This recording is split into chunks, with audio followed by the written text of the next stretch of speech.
Alrighty. So there's a Thomas Inception or Thomasception, whatever you like, or a conference Inception. This is my dear friend Bela, who you can see co-presenting right next to me. I made a rookie mistake on my last conference to forget my co-presenter. I'm never going to make that mistake again. So yeah, we are going to be talking about JavaScript on hardware, or you could also put it all these gadgets. I'm István Szmozsánszky. You can reach me on Twitter at SLSoftworks if you really want to. And I'm always asked, what do you really do? And I was like, well, I'm a JavaScript developer. Oh, so you program? I was like, no, not really. I kind of write emails like 24/7. But yeah, because I do a lot of community management conferences. I'm a Mozilla tech speaker. This is the big blue T-shirt and the colorful heart, which one of the reasons why I'm put on this stage and many other stages as well. And we're going to be talking about the Tessel in a short while, so let's not. Who knows this dear person right here? A little help. This is 2009. Just hands up, if anybody. All right, there's at least one. This darling is Ryan Dahl, and this is JSConf EU 2009, where Node.js was presented for the very first time. Node.js 0.1.17, if I'm not mistaken, something like that. They were awaiting the big 0.2 version to come out. And why are we starting with Node.js in a JavaScript and microcontroller or hardware talk? Well, you know, there's a lot that influence where the hardware community is and the JavaScript and web hardware community is at currently. But the main influence was mostly Node.js, because when Node.js came out, the browser and this JavaScript language lost its shackles. It was freed from its shackles, being only a thing in the browser. Node.js brought it to your computer's command line, brought it to your servers, and eventually to your hardware devices. I wrote this article, shameless plug here, JavaScript World Domination. And has anybody read this one? Gee. I'm less happy than I'm not seeing hands on Ryan Dahl's face. Anyway, it turned out to be a really long read, and even this already haven't really mentioned hardware that much. This was 2.5 years ago, maybe. But even then, like, the writing was on the wall, because you can already see the emerging ecosystem around, IoT, smart devices, and all that. So it's due to an update, because a lot of things have happened since then, because JavaScript has finally arrived to the hardware. And when I'm saying, JavaScript arrived on the hardware, what first we are going to be talking about is really NodeBots. So NodeBots is really hardware plus Node.js, which equals like Node robotics with Node.js. And so there is a trick here, actually. JavaScript is not really on the hardware when you are talking about NodeBots. There are a few ways to do this, but the #1 ways to do this is Johnny5, which is a library you could install for your Node.js, install under Node.js. It's an NPM package.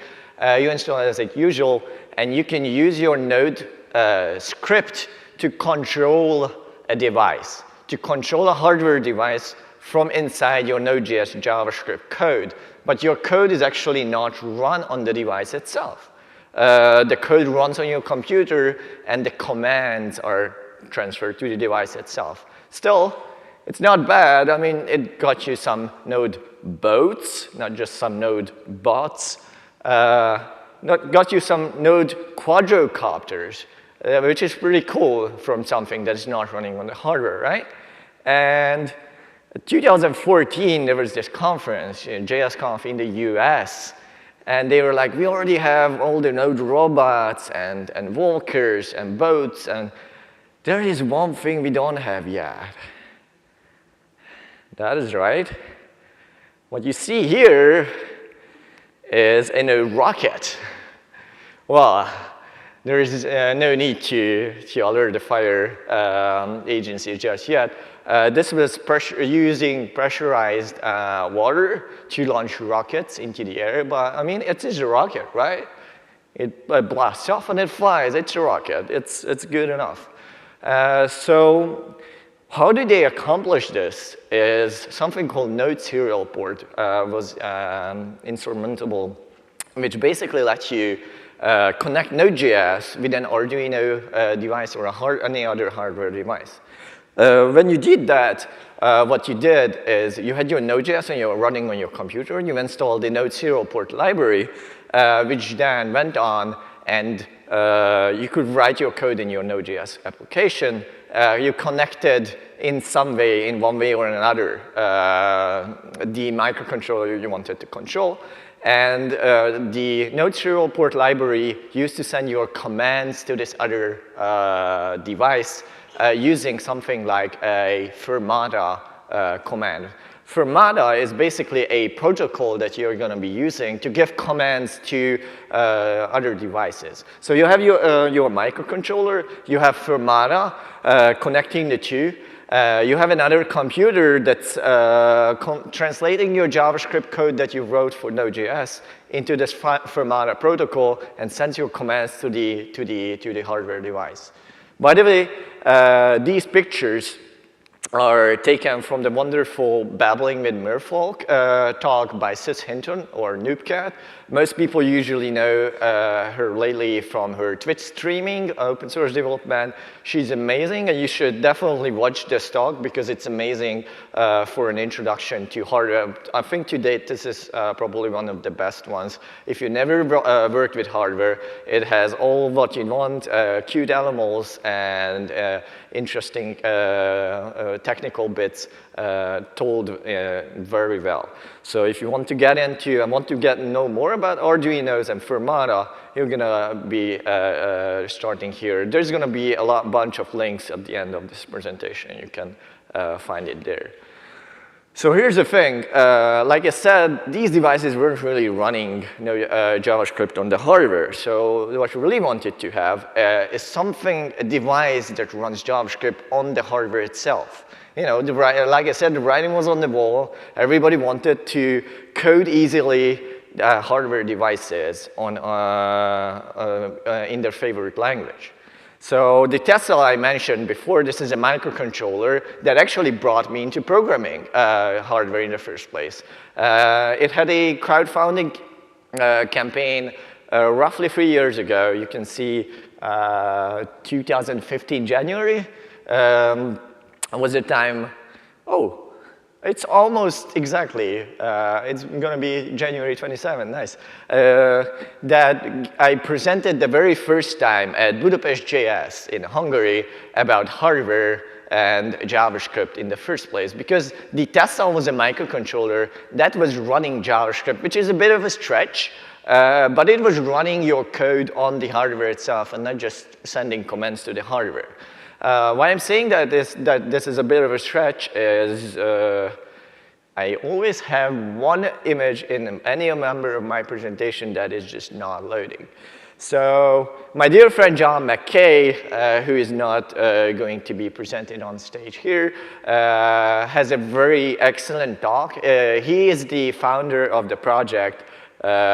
He's the founder of the project that the Tessel he created the Tessel Project, and he was initially a part of a team, a startup team who created the original Tessel, and he had a very great talk about the perils of running Node.js on a microcontroller, because that's what they tried to do. So what the Tessel tried to do is they tried to put Node.js onto the microcontroller that was this low-power device. But how they accomplish that is actually they use Lua. Who here knows what Lua is? All right, at least there's a few people. So Lua is a very similar language in terms of complexity to JavaScript. For the average person looking at the two languages, one might even confuse the two. Lua is explicitly made for embedding and scripting. A bunch of like World of Warcraft is scripted in Lua, for example. There are fantasy consoles used in Lua. The languages have very similar types and in general very similar to each other. So they decided to create a compiler that compiled your code from JavaScript to Lua, and they run Lua on the actual device itself. So it's still your code running on the device itself, but it's transformed to something that the device could run later, could run itself. We're going to be talking a bit more about this later. Why is that a good idea? And if you watch John's video, he will tell you why is that a terrible idea.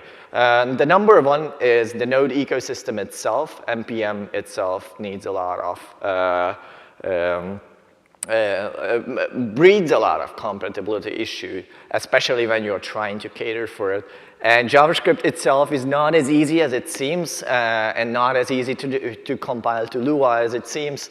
And a bunch of other things. If you are thinking of doing a hardware startup ever, or just a startup in general, he has very good takeaways from the whole startup thing as well. So as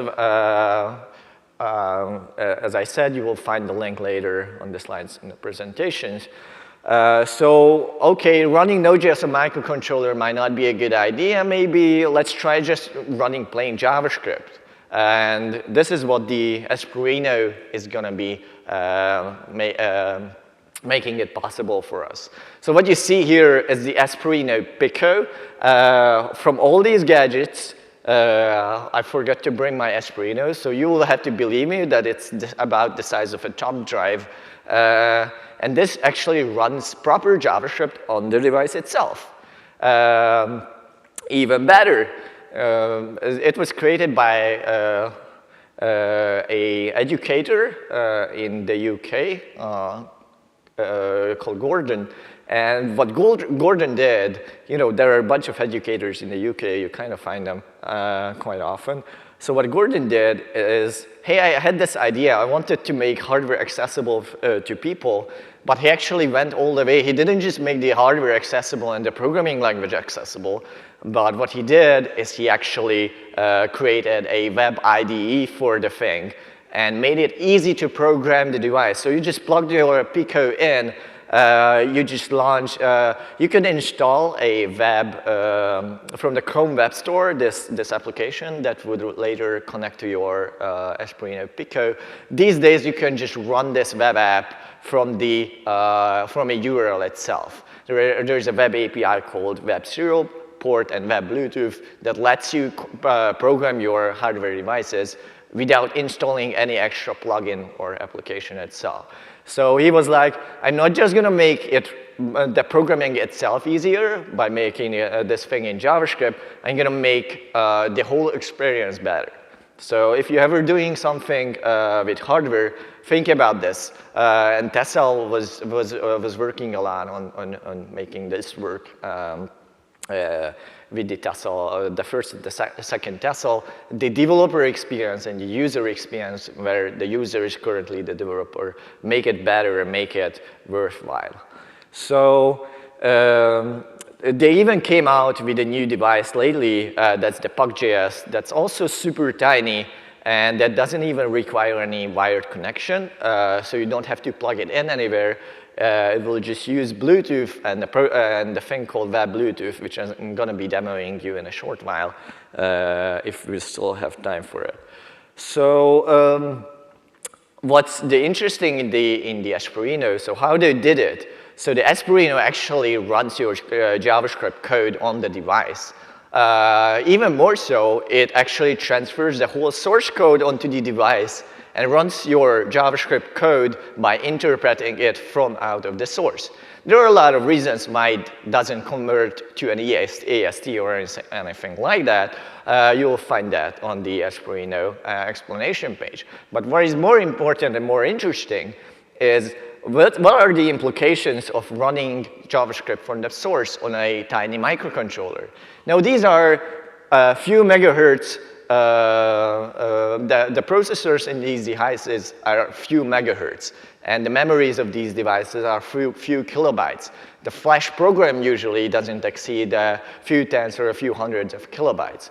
So you're very resource constrained when you're running your code on such a resource constrained device from the source. What happens is you're going to be interpreting and reading back the JavaScript code from the source. So what that means and what that actually results in, how you flash a LED is basically you turn it on, you wait a little, and then you turn it off. You can even control the intensity of the light by very fast turning it on and off again. This is called pulse width modulation. And basically on these devices, the very white space that you leave in your code affect how fast your code will run. So if you're going to leave a bunch of spaces like you can see on the bottom in your source code, the microcontroller has to read the bytes to be able to interpret your code. So the microcontroller will execute your code slower than it would be if you would have ditched the white space.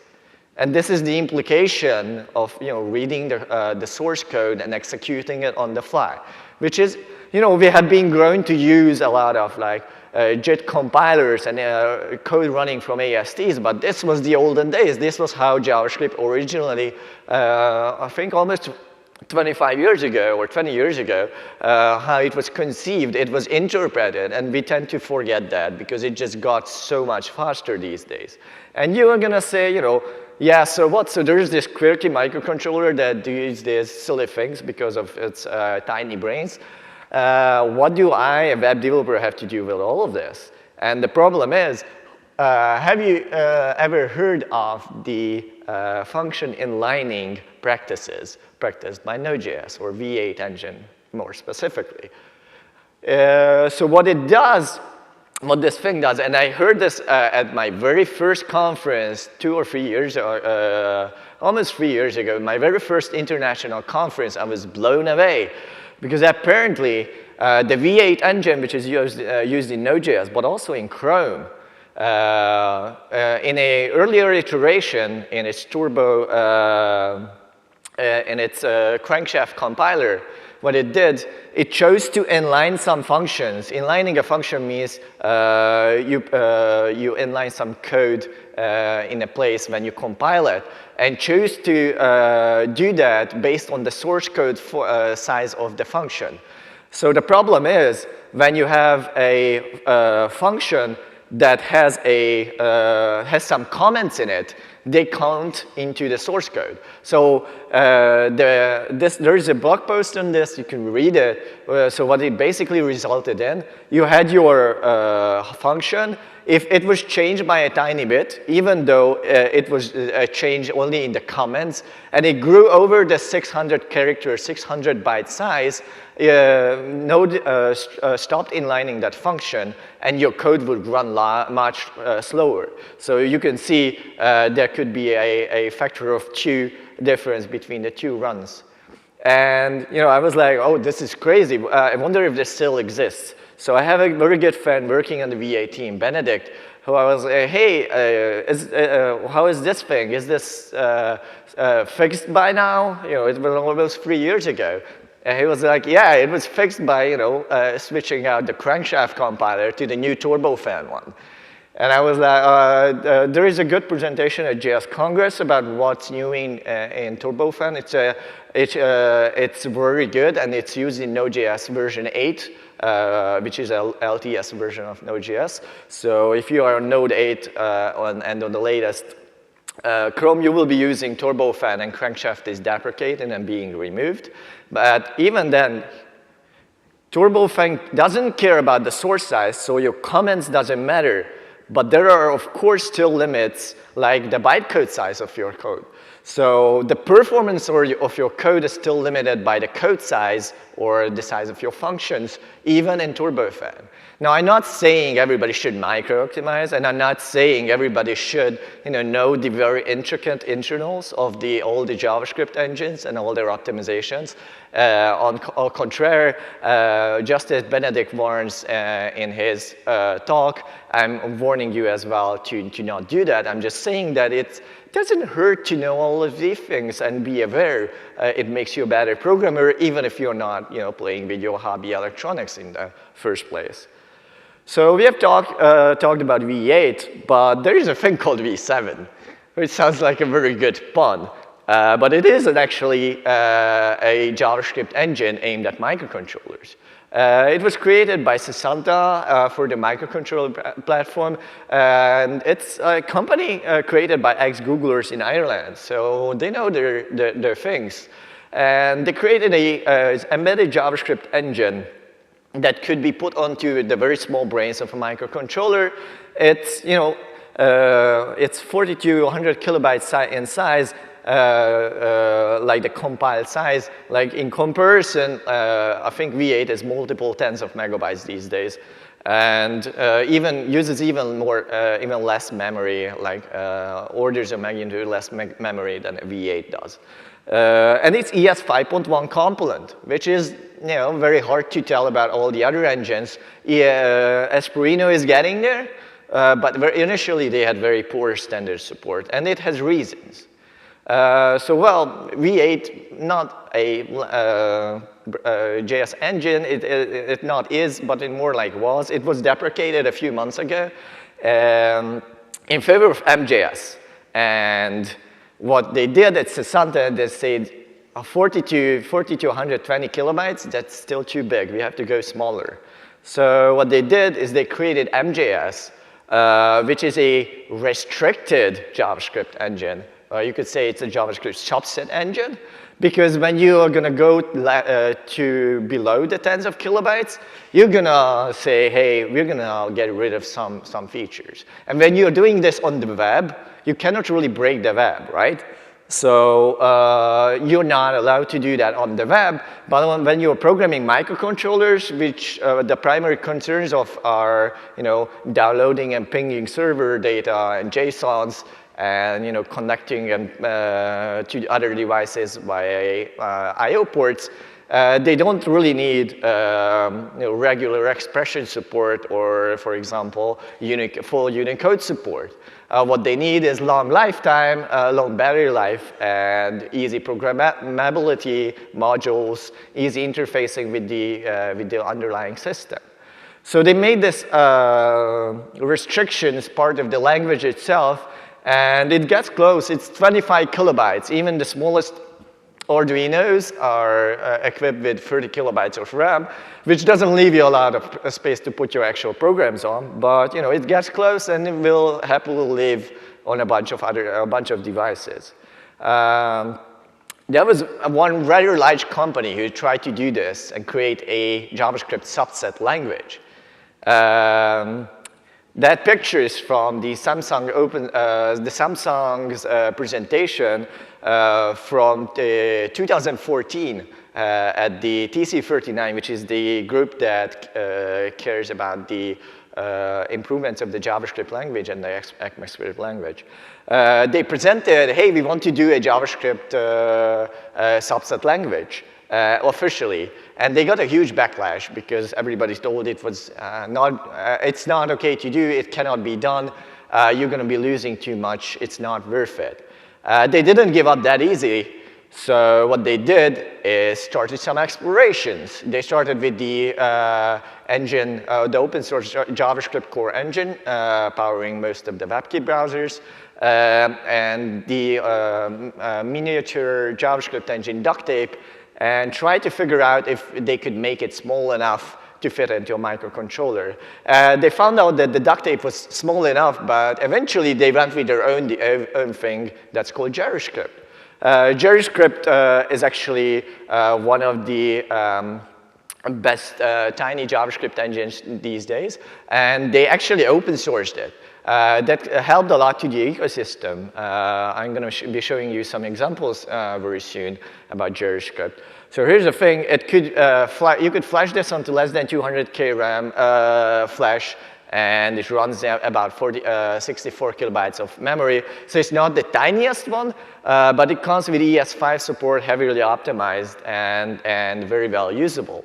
The fact that it's very well usable comes from the fact that even BBC Microbit has adopted it and a bunch of ARM devices. The BBC Microbit is a small educational device that every 7th grader in the UK gets for free to learn about computers.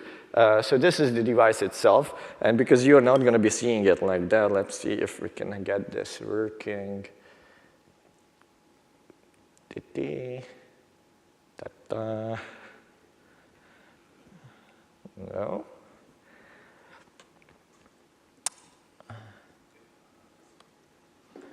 Let me just reload this.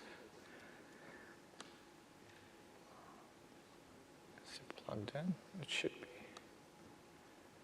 Ah, now we are good. There you go. So, yeah, let's focus.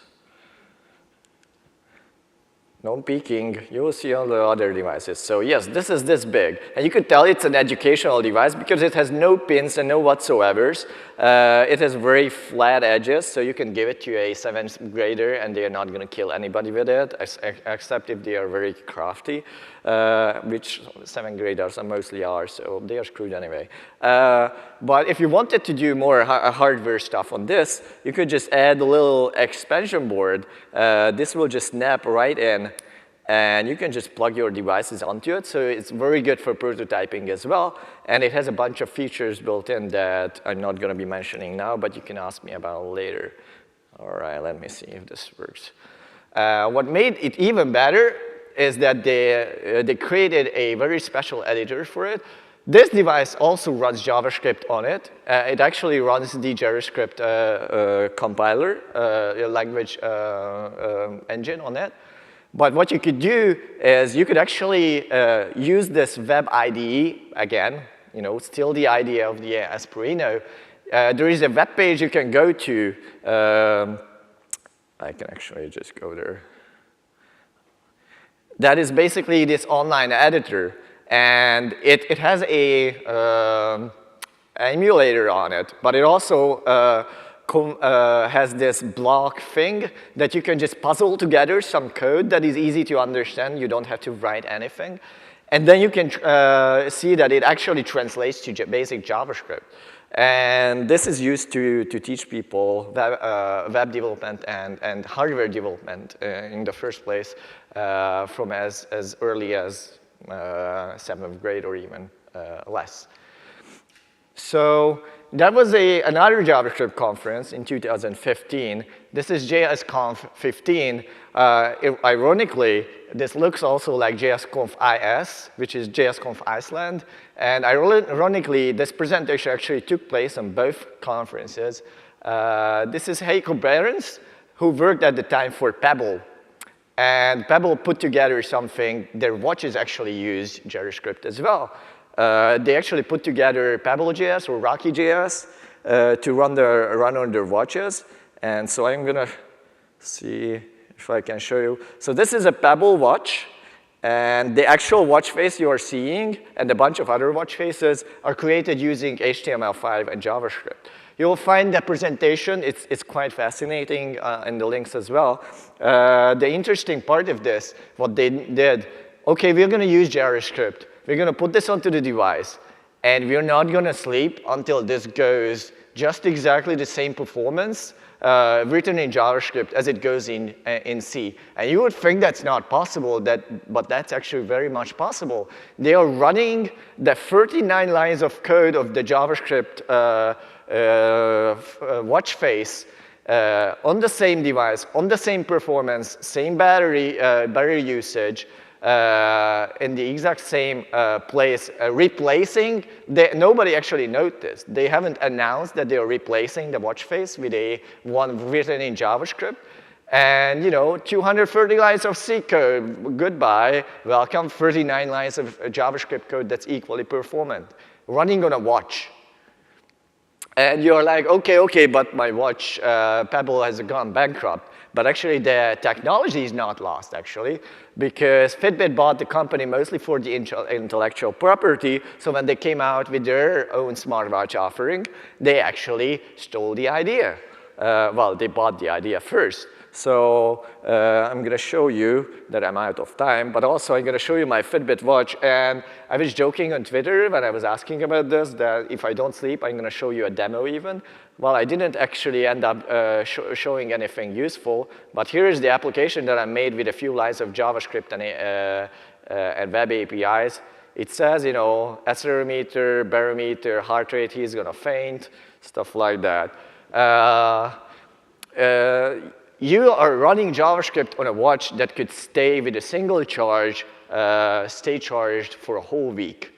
And, you know, people are asking, you know, this JavaScript is a toy language, right?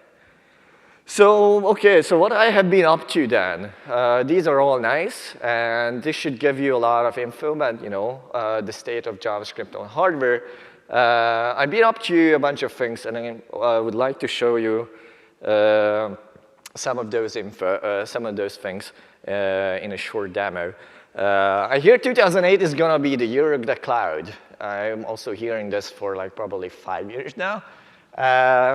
So, okay, we have shown you a bunch of devices, but how do you put JavaScript on this device? Does anyone know what's this? There's a microcontroller on the left, so that one is a microcontroller. Well, let me show you, if I may.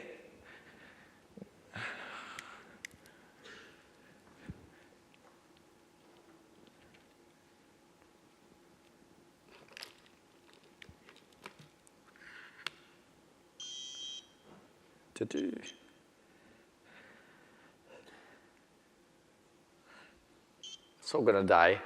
Oh, I always die the first time. So what is that, right? You may ask. So that thing is called an Arduino. On the left, you can see that's a microcontroller. It's basically just hooked up by a bunch of wires into a screen, an LCD screen, OLED screen, a buzzer, and some buttons. This thing actually is running a C code. So this device has maybe 32 kilobytes of flash memory, kilobytes that is, 2.5 kilobytes of memory, and a 16 megahertz 8-bit processor. So it's not the fastest device on earth that was made. What's interesting about this thing is that actually you can run JavaScript on it. It takes a few tricks, but you can actually do it. And I don't think, I think I have maybe a bit more time to show you a few things. And after this talk and throughout, so tomorrow I'm going to be demoing CloudBoy. If somebody signed up for my workshop, you're going to be seeing a lot more of this. And if you're curious and you're not signed up to the workshop, you can find me in the Mozilla booth today and on Saturday as well. And I'm happy to answer any questions you may have about CloudBoy and everything else. But also, you can try some of these devices that I'm going to be showing you. So CloudBoy is basically an online editor for games. It has a bunch of components, but what makes it most interesting is that it lets you create pixel graphic art and games, and then lets you put those games up on the internet, because you can share them because they are just JavaScript and HTML5 canvas. But you can also put them onto microcontroller devices like this one. So, you know, this cobbled together mess is not very exciting. How about this one? This is called the ArduBoy. This is the exact same device with the exact same components. On the right-hand side, you can see the little tiny microchip that is the same as the Arduino's microchip. Some buttons and the screen and a hidden buzzer in the back. Just, you know, looks a lot nicer. And you can create games for this microcontroller. Or how about this one, the tiny arcade? How about this is actually a much faster processor. It's a 32-bit ARM processor and a colored screen. And because, you know, I'm not here to show you pictures, I'm here to show you games actually. So we have horrible glare, but you might probably be able to see the JSConf. Let me just zoom in a bit. And all right. Let's restart this.